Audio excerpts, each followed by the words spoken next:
I have been asked to share this. I guess it is personal. Don't really want to do it, but they are asking because it's part of the ancestral work. So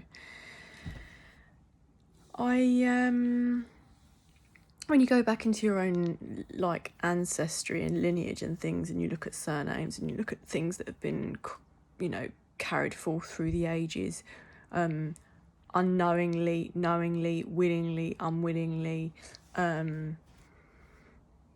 to our detriment or not, there's a lot that can come up and that might have been missed by previous generations. And this is not about ability, this is not about any form of blame, this is about what changes through the bloodline, what different generations are called to do, whether we believe we're a part of the volunteers, the wave of volunteers that Dolores Cannon talks about in terms of energetic breaking generational curses, but also rising into new energetic frequencies within the bloodline and carrying forth new legacies. Again, it's not about hierarchy, it's not about better, it's just about difference. Oh God, I'm tired. It's a lot of energy today. I had a lot of chat and a lot of weird stuff coming through. Anyway, my family back a few generations the surname was Cross. So I don't know why this might trigger me, it's a bit weird.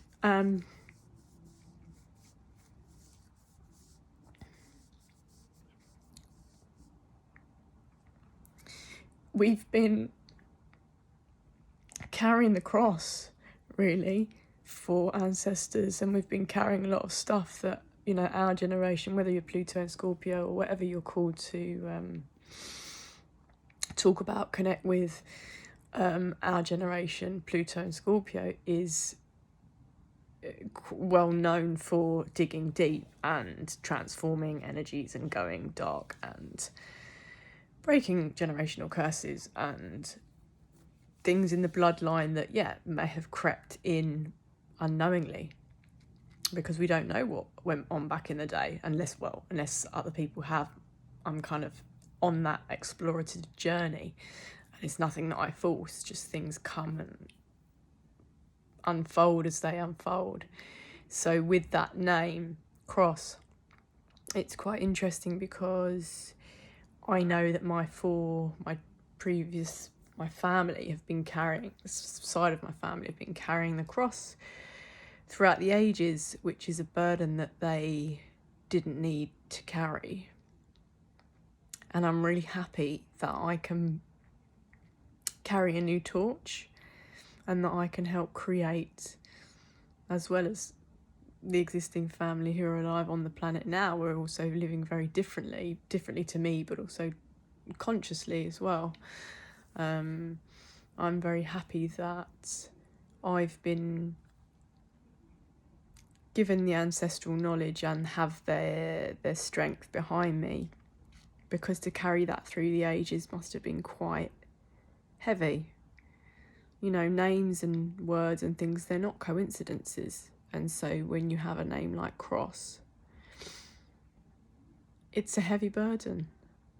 Whether we believe in the Bible or chosen people or the 144 or whatever, all of that doesn't really matter. It's just when you see clear symbology, is that the word? When there's clear symbolism around what something represents, and how I know that I've put a firm line between not carrying anything that is not of me and of my person, of my consciousness. Well, obviously unity consciousness, but anything that I'm bringing forward into the world right now, is just part of the new paradigm. Anything that I don't, I've honoured the ancestors and what they've done before me, but we leave that in the old paradigm, and I receive loving support from certain spirits and energies that I connect with. So if people still aren't sort of practicing any form of connection with the ancestors, or connection with altar, or connection to gratitude, or in a standing that us here, right now, we are made up of so much more, and things that also are in subconscious and unconscious in our bloodline and legacy that could have hindered us. That doesn't anymore. It's sort of gone, and that's not the only thing that can hinder us, because other people get involved and can send things to your family and bits and bobs. But everything comes to light in the end. So anything, any spells or anything that have been sent to me and my family, or any work that's been done around all of that. One, there's so much love in this family. That is the first line of defense. And second, I've got incredible protectors. So, we're all good on that front. It's just been a very interesting series of events, and I don't know why it's coming up today. I guess there's a lot of stuff happening in around the world with battles going on and a dying paradigm. And I think I saw a nice meme or shared it. It's new earth and everything that we've been promised, or promised to ourselves, or dreams that we've had, visions that we've had, because we can't have visions without it actually having happened. We are in the new paradigm. Like, it's already done.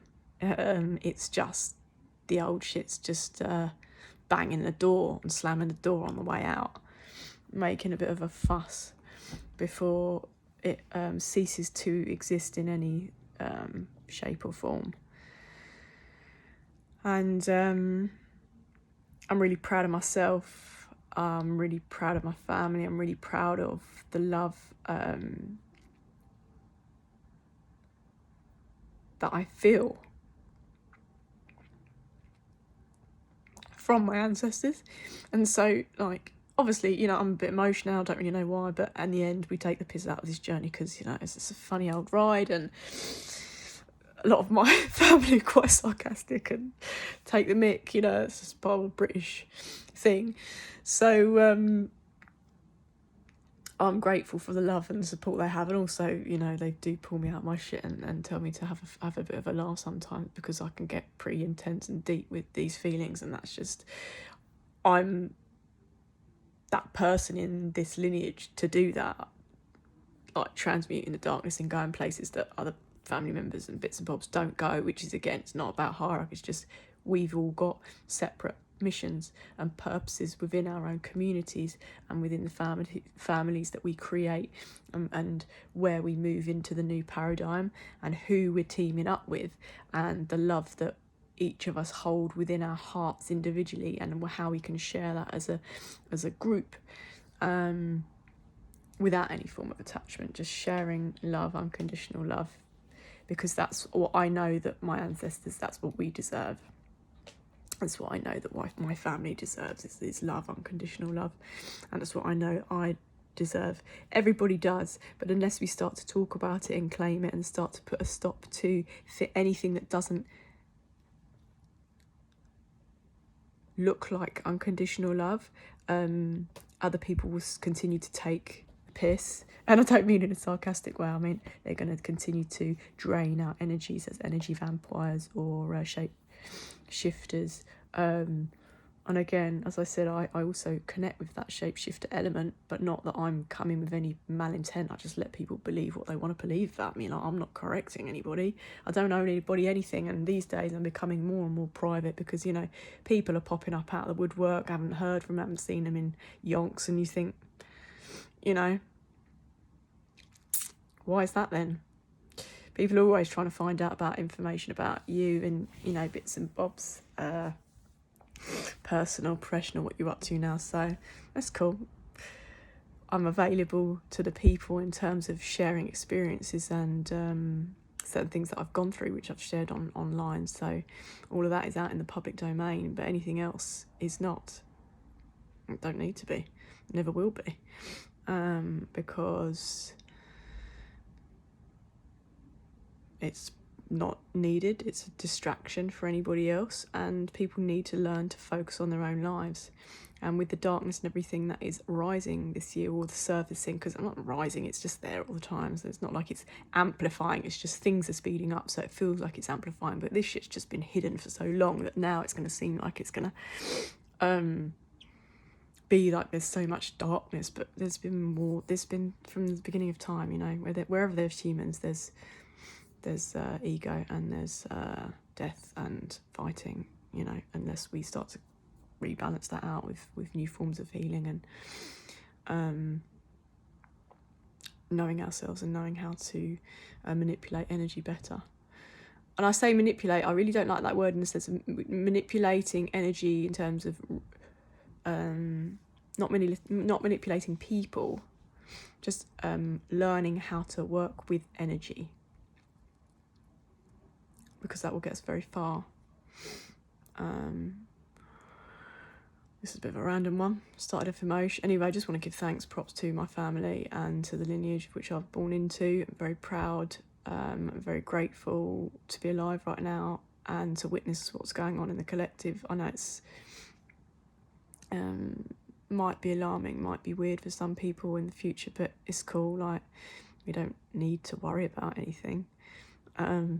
If we know we're good people and we've done the shadow work, or we've looked at our ancestry and we've healed what we need to heal, because, you know, people have to start thinking outside of the physical existence, because there's so much more. Like, this, where we're going is really, I mean, this is really, yeah, we've got to nourish it and we've got to stay alive. It's a physical life, but we're missing out on like 90% of the amazingness, whatever it is, because half of it is nothing to do with words, it's just sensations, and feeling is definitely not physical. So yeah, we're not carrying the cross anymore. We have harmonized the lineage and reparations have been done, and the ancestral altars have been lit and are honoured, and we give thanks for everybody that's brought us up to the here and now. You know, hundreds and hundreds of people that have brought us up to the here and now, and awful, some amazing, because we may have royal lineage, bloodline, spiritual, awful and wonderful experiences that have been co-created over our family's history. So yeah, please connect with the ancestors. Please, if you feel called to look into that, it's something that can maybe open up some interesting healing moments over the coming days. Okay.